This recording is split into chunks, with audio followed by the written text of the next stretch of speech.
Selamat pagi Ibu Bapak, Mbak Mas, Opa Oma, dan saudara-saudaraku yang baik. Semoga pagi ini kita menyongsong hari baru dengan tubuh segar. Kita mengucap syukur kepada Allah, sebab karena Dialah kita dan keluarga kita masih diberi umur kehidupan. Firman Tuhan yang hendak kita renungkan diambil dari kitab Hakim-Hakim 7 ayat 6. Jumlah orang yang menghirup dengan membawa tangannya ke mulutnya ada 300 orang.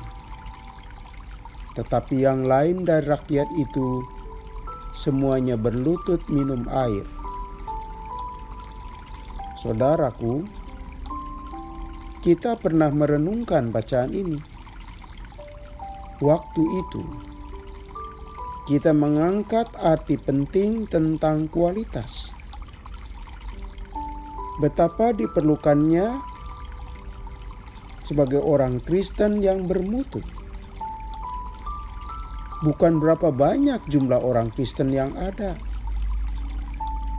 melainkan seberapa jauh kita berkualitas dan kita dirasakan sebagai garam dan terang buat masyarakat kita. Kini, kita hendak melihat arti lain di balik cara minum 300 tentara itu. Kelompok ini minum dengan cara menciduk air dengan tangan, lalu meminumnya. Sedangkan kelompok lain yang tidak terpilih minum air dengan berlutut. Dan dari dua mode itu, Tuhan meminta agar para anggota pasukan yang minum dari tanganlah yang harus dipilih. Jangan yang minum dengan cara kedua. Saudaraku, tentara yang minum air dengan cara pertama mencerminkan orang yang walaupun haus tetap waspada. Tentara yang demikian menunjukkan sikap hati-hati. Jika musuh datang, posisi mereka tetap bisa mengetahui lebih dini. Mereka waspada.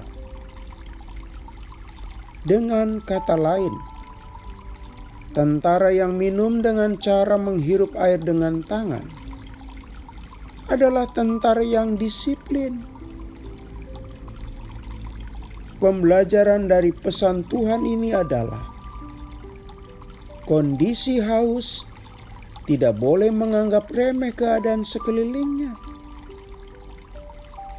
Jika tiba-tiba ada musuh datang dan menyerbu, maka kedisiplinan mereka mengurangi tingkat resikonya. Sedangkan tentara yang minum dengan berlutut mencerminkan sikap lengah. Rasa haus mengalahkan sikap waspada terhadap lingkungan. Mereka bisa jadi sasaran empuk buat musuh. Jelas, saudaraku, tipe tentara seperti itu sebanyak apapun akan mudah dikalahkan. Kurang waspada mencerminkan sikap mengecilkan potensi serangan musuh. Dalam peperangan, sikap demikian mengandung potensi kekalahan. Di sini kita mendapat pesan betapa pentingnya sikap disiplin, waspada, dan tidak takluk godaan. Banyak orang jatuh dalam hidup karena tidak disiplin. Konon, salah satu penyebab kita sakit adalah ketidakdisiplinan hidup kita. sudah berumur di atas 50 tahun, masih saja makan saksang atau daging babi yang sangat berlemak. Atau makan daging iga yang gurih oleh lemaknya. Bagaimana tidak kena kolesterol, darah tingginya naik, dan akhirnya dirawat di rumah sakit? Sebaliknya, kita perhatikan anak-anak kita yang bermasa depan bagus, terlihat sejak dini sudah tertanam disiplin diri yang kuat. Mereka sejak kecil sudah terbiasa membantu pekerjaan-pekerjaan di rumah. Belajar tidak didorong-dorong atau diiming-imingi, tapi sejak kecil sikap disiplin belajar sudah tercipta. Saudaraku, sama dalam kehidupan iman pun perlu disiplin. Bangun pagi lalu berdoa, menyapa Tuhan dan membaca firman-Nya, itu memerlukan disiplin. Jika tidak, maaf, hangat-hangat tahi ayam. Sebentar saja semangatnya, setelah itu hilang. Disiplin dalam hal apapun sama amat diperlukan. Bila kita tidak disiplin mengecek kendaraan kita secara rutin, tunggulah waktunya. Suatu saat kendaraan kita menghukum kita, yakni mobil bisa mogok di tengah jalan.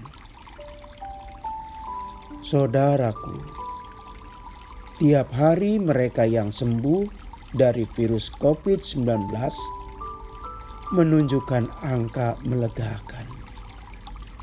Patut kita syukuri. Pada sisi lain, mereka yang positif angka pertambahannya mencemaskan. Tentu, zona hijau tanda zona aman menjadi dambaan kita.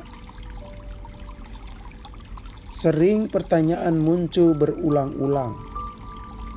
Kapan situasi ini berakhir? Dan kapan ujian berat ini berlalu? Jika kita berani mengatakan, sesungguhnya situasi ini juga sangat ditentukan manusia itu sendiri. Tuhan kita Maha Penolong, namun bila manusia yang ditolongnya mengabaikan pentingnya sikap disiplin, situasi berat ini akan berlarut-larut, saudaraku. Disiplin merupakan ekspresi paling tepat untuk disandingkan dengan pertolongan Tuhan. Sehingga pertolongan Tuhan lebih efektif. Saudaraku, apa sulitnya memakai masker, menjaga jarak, mencuci tangan? Dan itu mudah ketika diharuskan menjadi kebiasaan. Sayangnya, ketika rendahnya disiplin, sikap-sikap itu sulit menjadi kebiasaan. Hal mudah dan sangat bermanfaat menjadi hal sulit ketika miskin disiplin. Iman itu bukan cuma percaya, lalu boleh bertindak semaunya, bahkan seolah-olah berani melakukan hal-hal yang nyerempet bahaya. Iman itu mewujud dalam sikap hidup yang menghargai kedisiplinan. Saudaraku, mari berjalan bersama Tuhan. Berjalan bersamanya, kita akan memetik arti berkemenangan. Kita tidak sembrono, perlu pola hidup tertata. Dan dalam prosesnya, bagaimanapun, disiplin perlu hadir. Mari kita berdoa. Tuhan, kiranya saat kami melangkah menjalani hidup ini, selama bersama-Mu, kami tetap disiplin menjadi murid-Mu, sehingga kami tidak perlu cemas. Kami percaya Engkau melengkapi kebutuhan hidup kami. Engkau mendatangkan sejahtera dan hidup tenang serta damai. Amin. Selamat pagi saudara-saudaraku. Selamat beraktivitas. Masih bersama Pendeta Supriyatno. Tuhan memberkati.